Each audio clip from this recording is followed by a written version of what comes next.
kasama ko nga ngayon, one of the most consistent players of Latron Knights, ang Cebuano na si Titing Manalili. Titing, bati ka muna. Maayong hapon dyan sa mga taga Cebu.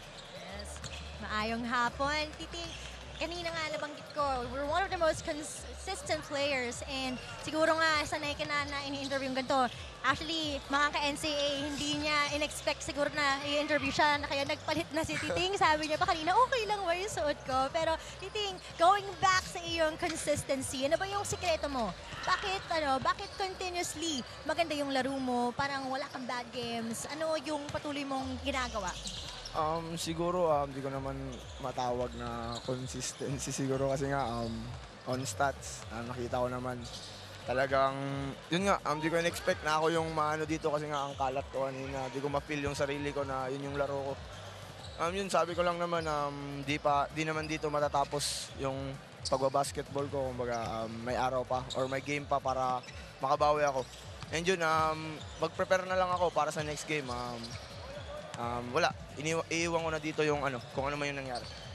Napaka-humble naman talaga ni Titing, hindi niya daw naramdaman yon, pero meron po siyang 9 points at hindi lang yan, 9 assists pa sa laro kanina. Pero Titing, syempre isa ka sa mga inaasahan talaga. And kanina nga nabanggit mo na noong huling laro po ng Latron and EAC, October 11, nanood yung pamilya niya galing Cebu. Pero ngayong araw, hindi nakabisita yung pamilya mo, pero hindi ka pa rin nagpatinag. Maganda pa rin yung laro mo. Ano ba yung ginagawa mo para for sure you keep your family as an inspiration kahit wala sila dito physically, kahit na malayo ka sa kanila?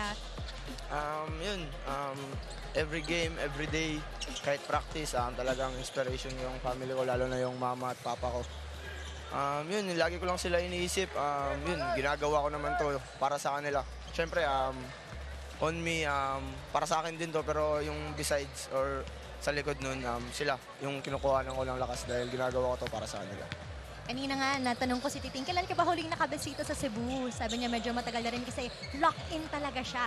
Pero ngayon, huling katanungan namin sa'yo, Titing, natanong ko rin kanina dito si Deo. Paano kayo maghahanda sa sunod niyong laro na bakbakan against San Beda Red Lions? Alam naman natin lahat, Latron San Beda talagang duguan, syempre. Talagang, kumbaga pride sa sarili na, sa school. Talaga, yun nga, sabi nga ng karamihan na matalo na sa lahat, pag lang sa San Beda. Balik kami sa ensayo, sabi ko naman kanina, yung mga pagkakamali natin, tignan na lang natin sa viewing. And yun, sana di natin maulit. Amin rin naman ako sa sarili ko, need ko rin mag-step up kasi nga San Beda, known, malakas talaga sila. And yun, paano kami makasabay sa kanila? Salamat, Titing. For sure, maraming mag-aabang sa pag-step up mo na gagawin sa sunod yung laro. Pero sa ngayon, deserve mo munang mag-shout out sa mga patuloy na sumusuporta sa'yo. Unang-una kay Lord. Siyempre, di naman namin makukuha ko to kundi dahil sa kanya sa binibigay niyang lakas.